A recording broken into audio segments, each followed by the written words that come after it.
Hi there and welcome. My name is Ahmet, and in this video I'm going to be taking you through my streaming setup for Twitch. This will include the different types of cameras I use, various software including how to get your track titles on the screen, as well as how I control the lights you see behind me. I'm also going to be sharing some tips and tricks that I've learned along the way, so if these things sound interesting to you, please stick around and hopefully you'll find this video beneficial.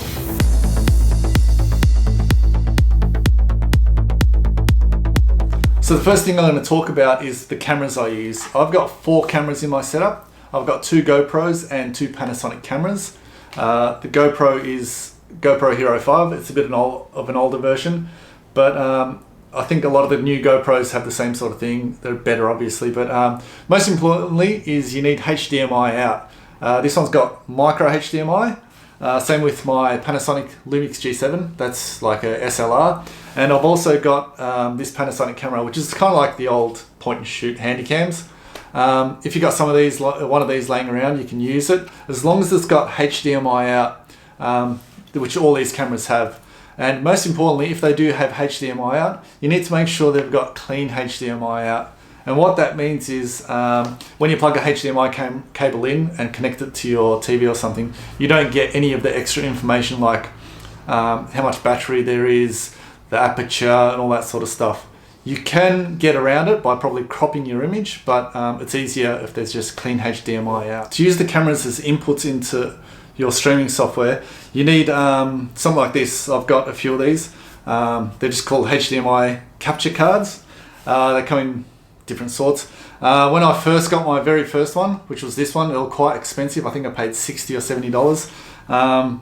But you know, they've come down in price heaps, and I got this one off Amazon. I'll put a link in down below for about, I think $8 Australian dollars. So they've come down in price heaps.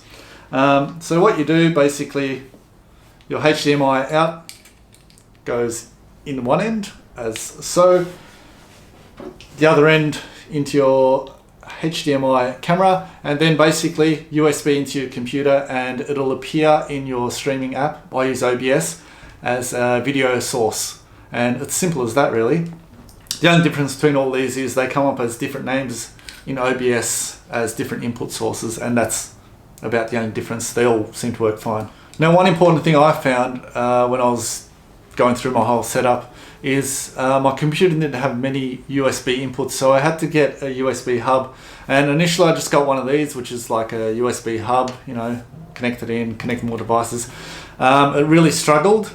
Sometimes my cameras wouldn't work properly, and so what I did is I got a bigger one, but it's USB powered, so I really recommend you get a powered USB hub if you need more inputs. And this one's also USB 3, so I think that helps heaps as well. Definitely worth the investment. This is what my setup looks like. I've got my Lumix down there, one GoPro there, one up there looking down, and then I've got the other Panasonic over there. One thing I get a lot of questions about is this thing. It's called a camera slider. So all it does is it goes left to right. Now there's an app for it. It's controlled by Bluetooth. So all you do is you set your point A and then point B, and you hit start, and then it will just go back and forth between point A and point B until you stop. I got this off Amazon. There is a newer model, I believe. I'll put a link in the comment section for you guys to check it out if it's of interest to you.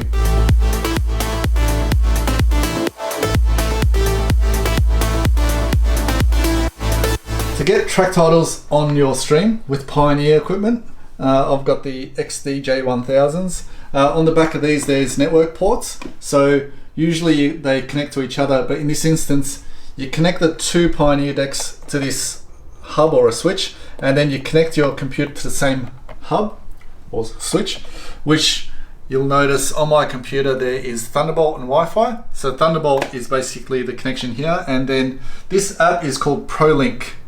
I'll put a link in the notes, and this will show basically what's going on in your decks. It also shows things like the pitch, and it'll also do things like album art cover, so it's quite good. And then I'll show you later on how to get this onto your stream.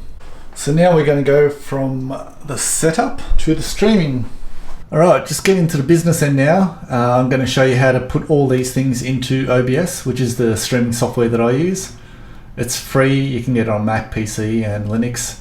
The first thing I'll show you guys is how I cycle through all these different scenes, or each camera. So you notice down here I've got 4 scenes. They are each camera basically. Go back to my hold. So there's an app called Advanced Scene Switcher. You can download that. I'll put this link into the show notes, into the notes as well. When you download it and install it, under Tools you'll get this option called Advanced Scene Switcher, and then in there, it looks pretty hectic, but there's a sequence tab, and in here you basically create your sequences. So you can see my sequence, scene 1, which is down here.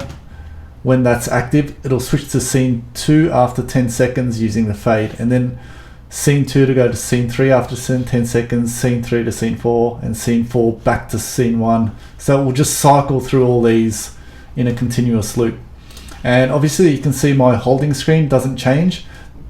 It will basically become active as soon as it hits one of these scenes, and there's a stop and start button. So currently it's active. So when I go to scene 2, it'll sit there for 10 seconds. It'll load up all my little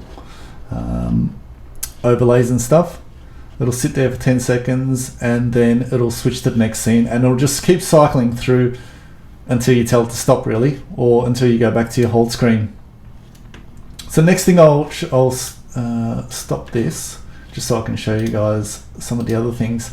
So next thing I'll show you guys is track titles. So we'll go to this one. I think my CDJs have stopped, so that's why there's no track title on there at the moment. But ProLink tools. So when you're in this app, under overlays, start something. So you notice that shameless self-promotion, I'm just chucking on one of my tracks. You'll notice that track title's come up there. In ProLink tools, when you go to overlays, you'll see this address. Now, if you're streaming on the same computer as the one that's connected to your decks, this will work fine. But because my laptop is connected to the decks, what I need to do is change that IP address. So on my, I've just called it title track ASOT, because that's the layout. I've changed it to the IP address, the Wi-Fi IP address of my laptop. So when I go back to ProLinks, copy that address, but instead of 127.0.0.1, which is the loop back of the network address of this computer, instead of that address, I put in the address of the laptop or the other device. So again, if you're using the same computer to stream off and get your track titles, this will work fine, or 127 will work fine. If it's a different laptop, you have to, or different device, you have to put the IP address of that device. So I'm going to now talk about how my lights are connected to this whole setup, and the app I use is called LumiaStream. Now the lights I have are a Nanoleaf. It'll also work with certain LED strip lights, as long as they're Wi-Fi. I know, like Philips Hue, I think. So in here you add your Twitch channel. I use Stream Elements, and then your lights. So I've got Year Light turned off right now. But then there's a lot to this, so I can make another video if you guys want, or there's lots of other videos for LumiaStream. But basically this will react to certain points. If you click someone redeems police, it will trigger LumiaStream to run the police. I think it's an alert or command. Alerts is basically when people follow and things like that. So I can make another video of that, but this is what I use to control the lights and what triggers them via certain actions on Twitch. Well, that's it. I hope you found this video useful and insightful. I'll be putting links to all the things I mentioned into the notes, all the capture devices and software. If you have any questions, please leave them in the comments below, and we'll see you guys next time.